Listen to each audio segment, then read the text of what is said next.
Ketanpalli municipality office దగ్గర ఉన్న మనం జస్ట్ 2 రోజుల లోపల మళ్ళీ కేతన్పల్లి చైర్మన్ వైస్ చైర్మన్ ఎన్నికకు ఎలక్షన్ కమిషన్ డేట్ డిసైడ్ చేసింది. యాక్చువల్లీ వాళ్ళు ఏప్రిల్ 2 ఇవాళనే అంటే ఇంకా 2 రోజులు ఉండగానే ఇక్కడ అంతా పోలీసులు వచ్చి చూడడము. నిన్న అడిషనల్ కలెక్టర్ చంద్రయ్య గారు వచ్చి స్థానిక సంస్థలు ఈసారి చంద్రయ్య సారే ఎన్నికలు నిర్వహించే అవకాశం ఉంది. లోపల సమావేశ మందిరంలో బ్యారికేడ్స్ కట్టాలి, ఎవరికి అలా ఉండాలని చెప్పి జాగ్రత్తలు చెప్పిపోయినట్టుగా మనకు సమాచారం అయితే ఉంది. ఫిబ్రవరి 16, 17న జరిగిన ఆ గొడవలను దృష్టిలో పెట్టుకుని ఈసారి పగడ్బందీ ఏర్పాట్లు చేస్తున్నారు. అప్పుడు ఎలక్షన్ ఆఫీసర్గా మందమర్రి మరో సతీష్ శర్మ గారు ఉండే. సరే ఆ ఆఫీసర్ వాళ్ళకు ఆదేశాలు ఎలా ఉన్నాయో కానీ అప్పుడు కొంత ఇబ్బందికర పరిస్థితి నెలకొంది. ఏకపక్షంగా వ్యవహరించి వాయిదా వేశారనే ఒక ఆరోపణ వచ్చింది. ఈసారి స్వయంగా అదనపు సంస్థల కలెక్టర్ చంద్రయ్య గారే ఈ కార్యక్రమాన్ని నిర్వహించే అవకాశం ఉన్నట్టు తెలుస్తుంది. అయితే ఈరోజు మనం చూస్తున్నాం ఇక్కడ మందమర్రి సిఐ గారు ఆ ఎస్పీ గారి ఆదేశాల మేరకు వచ్చినట్ట దాదాపు 650 మంది పోలీస్ ఫోర్సును వినియోగించనున్నట్టు కూడా మనకు సమాచారం తెలుస్తున్నది. అయితే కాంగ్రెస్ వాళ్ళు ఖచ్చితంగా ట్రై చేస్తారు, చేయకుండానైతే ఉండరు అనే అభిప్రాయం తెలుస్తున్నది. అయితే ఇవాళ రావాలనుకున్న బీఆర్ఎస్ సిపిఐ కౌన్సిలర్లు ఖచ్చితంగా సమావేశానికి అదే రోజు స్వయంగా వద్దామనే ఆలోచన. ఇంకోటి ఏంటంటే ప్రధానంగా ఈసారి ఎన్నికలకి బీఆర్ఎస్ నుంచి మాజీ మంత్రులు గంగుల కమలాకర్ని, కొప్పుల ఈశ్వర్ని ఈసారి పరిశీలకులుగా వేశారు. ఇందులో కొంతనైతే మతలబు ఉండే ఉంటుంది. ఎందుకంటే ఆయన గంగుల కమలాకర్ ఒక మంచి సీనియర్ మంత్రి, అలాగే కొప్పుల ఈశ్వర్ కూడా ప్రజాస్వామ్యయుతానికి సంబంధించి కానీ కీలకమైన రాజ్యాంగ పదవులు కూడా నిర్వహించారు. ఆయన మాజీ ఎమ్మెల్యే, మాజీ మంత్రి. వీరిద్దరినీ కేతనపల్లిలో మళ్ళీ పరిశీలకులుగా నియమించడం అనేది కొంత ఆలోచించదగిన విషయం. అయితే కాంగ్రెస్ పార్టీ ఏం చేయబోతుందని ఇంకా చెప్పడం లేదు. ఆ పార్టీ మున్సిపాలిటీ అధ్యక్షుడు వాయిస్ ఇవ్వడానికి కానీ సమాచారం చెప్పడానికి కానీ అందుబాటులోకి రావడం లేదు, ఫోన్ కూడా స్పందించట్లేదు. సరే, ఎందుకంటే మనం ఖచ్చితంగా అందరి వాయిస్ ఇవ్వాలని చెప్పేసి డిఎస్పీ మీడియా అనుకున్నప్పుడు కాంగ్రెస్ వారు ఎందుకు ముందుకు రావడం లేదు. సరే, తర్వాత విషయం మాట్లాడుకుందాం. ఇప్పుడు ఏదైతే 14 మంది కౌన్సిలర్లకు సంబంధించి బాధ్యత వహిస్తున్నారో ఇటు సిపిఐ వాళ్ళు, బీఆర్ఎస్ వాళ్ళకు సంబంధించి మనకి ఇప్పుడు సిపిఐ జిల్లా కార్యదర్శి రామడుగు లక్ష్మణ్ గారు విప్పు జారీకి సంబంధించిన కొన్ని అంశాలు పరిచయించడానికి మున్సిపల్ కార్యాలయానికి వచ్చారు. వారితో మాట్లాడదాం. అసలు ఏం జరగబోతున్నది, ఏం చేసే అవకాశాలు ఉన్నాయి, ఒకవేళ నిజంగానే మళ్ళీ గత చరిత్రే అంటే ఫిబ్రవరి 16, 17 తారీఖు జరిగిందే రిపీట్ అయితే ఏం చేద్దాం. నమస్తే లక్ష్మణ్జీ. ఏంటి ఈసారి మళ్ళీ ఏమన్నా ప్రశాంతంగా జరిగే అవకాశం ఉందా? ఇంకేమన్నా మీకేమైనా సమాచారం ఉందా ఎలా జరగబోతుంది, ఏం చేస్తున్నారు అనేది? మేమైతే పారదర్శకంగానే ప్రశాంతంగా జరగాలనుకుంటున్నాం, జరుగుతుందని అనుకుంటా ఉన్నాం. లేదా మార్నింగ్ వరకు అంటే ఇవాళ ఏప్రిల్ 2 ఇవాళ మార్నింగ్ వరకు ఇంకా కాంగ్రెస్ వాళ్ళు బాగానే ట్రై చేస్తున్నారు అన్నట్టు సమాచారం అయితే ఉంది. అంటే నిన్నటి వరకు ఏంటంటే ఊరుకున్నారు, ఇన్ని రోజులు సైలెంట్గా ఉన్నాము అని వాళ్ళు చెప్పుకోవడానికే, లేకపోతే నిజంగానే ఏమన్నా మీకు సమాచారం ఉందా? నాకు తెలిసి అయితే అలాంటివి అయితే చేసినట్టయితే ఏమైతే లేదు. మరి కాంగ్రెస్ వాళ్ళు మా క్యాండిడేట్లతో బీఆర్ఎస్ కావచ్చు సిపిఐలతో కానీ మాట్లాడినట్టయితే సమాచారం అయితే లేదు. మా 14 మంది సంబంధించినటువంటి వాళ్ళు బీఆర్ఎస్ 10 మంది, సిపిఐ 4 కరెక్ట్గానే ఉన్నారు. వాళ్ళు ఏదైతే మేము అనుకున్న విధంగానే చైర్మన్, వైస్ చైర్మన్ ఎవరనే పద్ధతిలో అదే పద్ధతిలో మేము ఉన్నాం.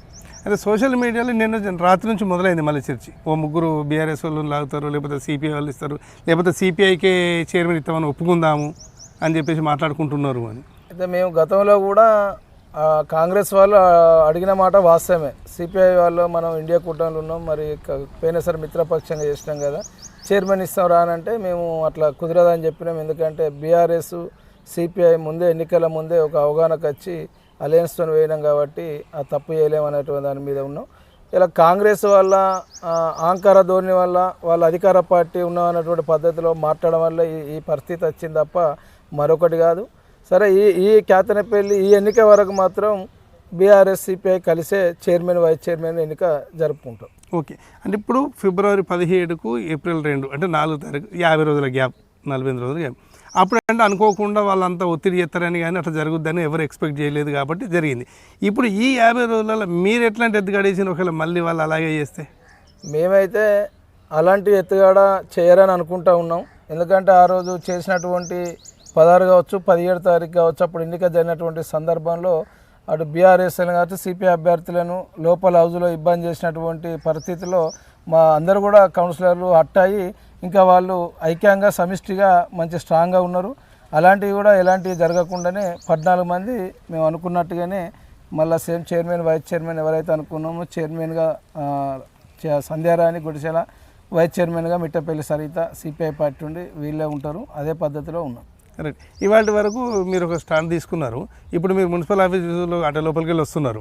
ఇప్పుడు సిఐ గారు, ఎస్ఐ గారు అంటే వీళ్ళు వచ్చి బందోబస్తు చూసిన తర్వాత వాళ్ళు ఒక ప్లానింగ్లో మనకు తెలిసింది ఏంటంటే వాళ్ళు ఒక 600 మంది పోలీస్ ఫోర్స్ వస్తారని. ఎందుకు ఇంత పోలీస్ ఫోర్స్ అంటారు? అంటే మొన్న జరిగినటువంటి సంఘటనలు కావచ్చు, ఆ లాఠీ చార్జ్ కావచ్చు, దాడులు కావచ్చు, ఆ కేసులు అవన్నీ జరిగినాయి కాబట్టి సరే ఇలా అధికార పార్టీ ఏదో పద్ధతిలో మేము పై చేయ ఉండాలి, మేము చేయాలనే పద్ధతిలో మళ్ళీ ఏమైనా చేస్తే ఇబ్బందులు అవుతాయి అని చెప్పి పారదర్శకంగా ఎన్నికలు జరగాలని చెప్పి నిన్న జాయింట్ కలెక్టర్ గారు వాళ్ళు వచ్చారు. మాకు తెలిసి ఇప్పుడు అందిన సమాచారం ఏంటంటే పోయినసారి ఎంఆర్ఓ గారు ప్రొసీడింగ్ ఆఫీసర్గా ఉండే, మరి ఇప్పుడు జాయింట్ కలెక్టర్ గారే పర్యవేక్షించి వారే ఉంటారని, ఎన్నికల అధికారి ఉంటారని తెలిసింది. అంటే మార్పు జరిగింది అనుకుంటా ఉన్నాం. ఇప్పుడైతే అలాంటిది ఏం జరగకుండా అంటే పారదర్శకంగా ఉండి 144 సెక్షన్ విధించి పెయిన్ ఎన్నికప్పుడు కూడా ఉన్నది. కాకపోతే ఈసారి పకడ్బందీగా ఎవరు కూడా రాకుండా, గుంపులు ఉండకుండా, ఏ పార్టీ వాళ్ళు రాకుండా ఈసారి పారదర్శకంగా ఉండాలనేదే చూస్తున్నాం అనేది కూడా ఎస్ఐ గారు, సిఐ గారు చెప్పడం అనేది జరిగింది. మీరు ప్రభుత్వ అధికారులకు కానీ, కలెక్టర్ కానీ, రాష్ట్ర ప్రభుత్వానికి కానీ ఈ సందర్భంగా ఏం అప్పీల్ చేయాలనుకుంటున్నారు? వీళ్ళకి గడిచింది, ఇప్పుడు జరగబోయేది. మేము ఒకటే అప్పీల్ చేస్తూ ఉన్నాం, అటు అధికారులకు కావచ్చు, ఇలా జాయింట్ కలెక్టర్ గారు కావచ్చు, పోలీస్ వారికి కూడా ఒకటే మా కమ్యూనిస్ట్ పార్టీ తరఫున అప్పీల్ చేస్తూ ఉన్నాం. గతంలో 16, 17 తారీఖు జరిగినటువంటి కాకుండా ప్రశాంతంగా, పారదర్శకంగా, రాజకీయ పార్టీలకు అతీతంగా ఎన్నిక జరిగే విధంగా చొరవ తీసుకోవాలని చెప్పి, అదేవిధంగా హౌజ్లో కూడా సీసీ కెమెరాలు రికార్డ్ అయ్యేటువంటి పద్ధతిలో మేము కూడా ఇవాళ అధికారులను, జాయింట్ కలెక్టర్లని కమ్యూనిస్ట్ పార్టీని విజ్ఞప్తి చేస్తున్నాం. ప్రింట్ అండ్ ఎలక్ట్రానిక్ మీడియా కూడా అనుమతిస్తే బాగుంటుంది. వాళ్ళ పర్యవేక్షణలో జరుగుతూ కూడా ఎవరు ఏం చేస్తున్నారు అనేది తెలుస్తుంది కాబట్టి, ఎవరు అలాంటి ప్రేరణ గొడవలు చేయకుండా ఉంటుంది కాబట్టి మీడియా వారిని, ప్రింట్ ఇలా మీడియా వాళ్ళని కూడా చేస్తే బాగుంటుందని మా ఆలోచన. బాగా గ్యాప్ వచ్చింది కాబట్టి ఇంకా పబ్లిక్లో కొంత కన్ఫ్యూజన్ అయితే పోలేదు.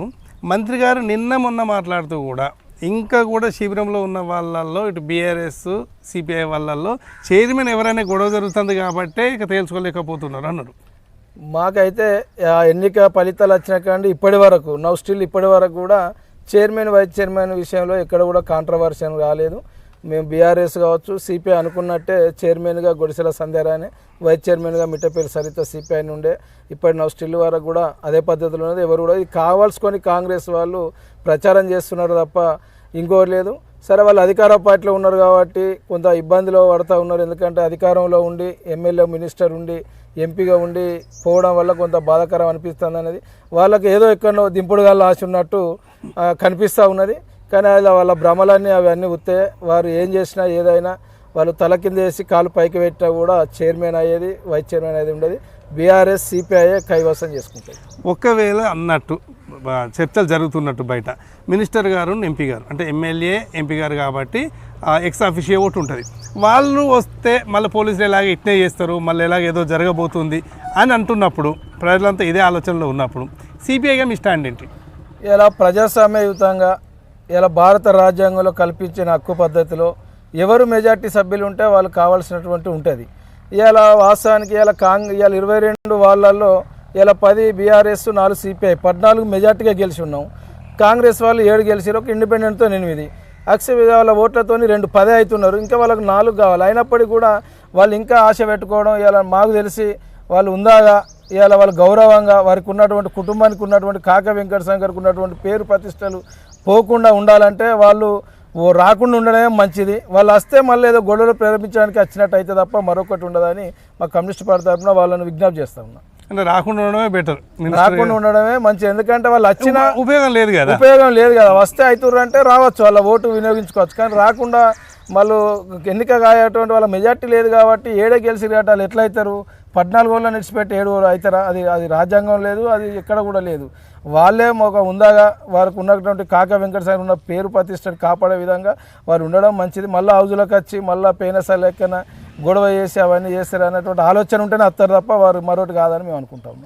రైట్. అంటే అందరి అభిప్రాయం కూడా అంటే మెజార్టీ లేదు కాబట్టి మళ్ళీ వచ్చి గలాటా లాంటివి ఏం చేయకుండా సైలెంట్గా ఏదైతే ఎవరైతే ప్రజా తీర్పుకు గౌరవం ఇచ్చి హుందాగా ఉంటారో వారు పరును కాపాడుకున్నట్టే ఉంటుందని చెప్పి సర్వత్రా అభిప్రాయాలు వ్యక్తమవుతున్నాయి. సరే, ఒకవేళ మినిస్టర్ గారు, ఎంపీ గారు ఇంకా ప్రెస్టేజియస్గా తీసుకుని వచ్చి 2 ఓట్లు వేసినా కూడా ఇక్కడ నుంచి ఒకరిద్దరు కూడా సపోర్ట్ చేయకపోతే ఉన్న పరువు కాస్త పొద్దని చెప్పేసి ఇప్పుడు లక్ష్మణ్ గారు అన్నారు. చాలామంది సోషల్ మీడియాలో డిస్కషన్ జరుగుతుంది. సరే, ఏదేమైనా కూడా ఒక్కరోజు మధ్యలో గ్యాబు మరుసటి రోజు ఏం జరగబోతుందో క్యాథన్మెన్ మున్సిపాలిటీకి సంబంధించి ఎవరు చైర్మన్ కాబోతున్నారో, అసలు చైర్మన్ దాకా వస్తుందా, రానిస్తారా, రానివరా, అసలు ఏం జరుగుతుందో చూద్దాం. చూస్తూనే ఉండండి డిఎస్పీ మీడియా తెలంగాణ.